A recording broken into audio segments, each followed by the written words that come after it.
আজকে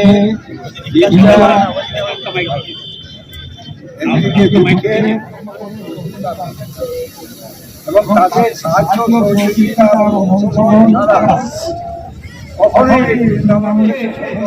ধারাবাহিকভাবে পরিচালনা করা হচ্ছে, যাতে এই এলাকার মানুষ বুঝতে পারে যে কেবল এই আছে, তার যে ছোট ছোট বাচ্চারা এখানে অংশগ্রহণ করেছেন, শিক্ষকরা অংশগ্রহণ করেছেন, তাদের সহযোগিতা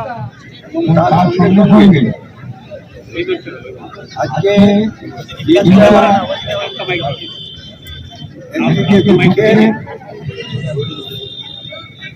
এবং এর দিকে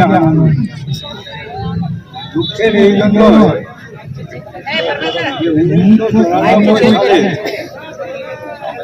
এই দিনটিতেই সাহেবের মৃত্যুবরণ এবং আনন্দের এই জন্য যে 4-1 বছর পর থেকে ধারাবাহিকভাবে তার স্মৃতিকে ধরে রাখার জন্য এই টুর্নামেন্ট চালিয়ে যাওয়া হচ্ছে এবং এই টুর্নামেন্টে চাকুলিয়া সমস্ত জনগণ অংশগ্রহণ করে সাহায্য করে এবং তাদের সাহায্য সহযোগিতা এবং অংশগ্রহণ ছাড়া কখনোই এই টুর্নামেন্টকে সফল করা সম্ভব ছিল। তার জন্য তাদেরকেও জানাই আন্তরিক অভিনন্দন, সালাম এবং নমস্কার। এবং এই প্রসঙ্গে আমি বিশেষ করে এই প্রজন্মের যারা আছে তাদের জন্য বলতে চাই যে রমজান সাহেব যখন এই এলাকায় জন্মগ্রহণ করেছিলেন এবং এই এলাকায় তিনি রাজনীতি আরম্ভ করেন, তখন এই এলাকার অবস্থা কি ছিল?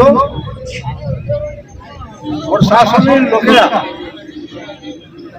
তারা কিন্তু আমাদেরকে মানুষ করে মনে করত, আমাদের তারা যেভাবে ব্যবহার করত সেটা এখন কল্পনা করা যায় না। অপরদিকে জোরদার জমিদারের দ্বারা সাধারণ মানুষ নির্যাতিত, এই পরিস্থিতির মধ্যে উনি রাজনীতিতে নামেন এবং এখানকার মানুষের মধ্যে সচেতনতা তৈরি করেন, প্রতিবাদ প্রতিরোধ গড়ে তোলেন। তার জন্য তাকে প্রায় তার জীবনে একটা মূল্যবান সময় তাকে জেলে কাটাতে। আমার যতটুকু মনে পড়ছে এই আমাদের ইসলামপুরের কিশোরগঞ্জে ওই দিকে দমদমে প্রায় 7 থেকে 8 বছর জীবন কাটাতে হয়। এবং যখন তিনি ধারায় নির্বাচিত হন তখন তার মাথায় 46টি কেস ছিল। 46টি কেস মাথায় নিয়ে তিনি বিধায়ক হয়েছিলেন। এখন যারা রাজনীতি করে তারা বুঝতে পারে না মানুষের মধ্যে যে সচেতনতা তৈরি করেছে এবং মানুষের মধ্যে প্রতিবাদ প্রতিরোধ করার মানসিকতা তৈরি করেছে, সেটাকে যদি আমরা ধরে না রাখতে পারি তাহলে আগামী দিনের ইতিহাস আমাদেরকে ক্ষমা করবে না।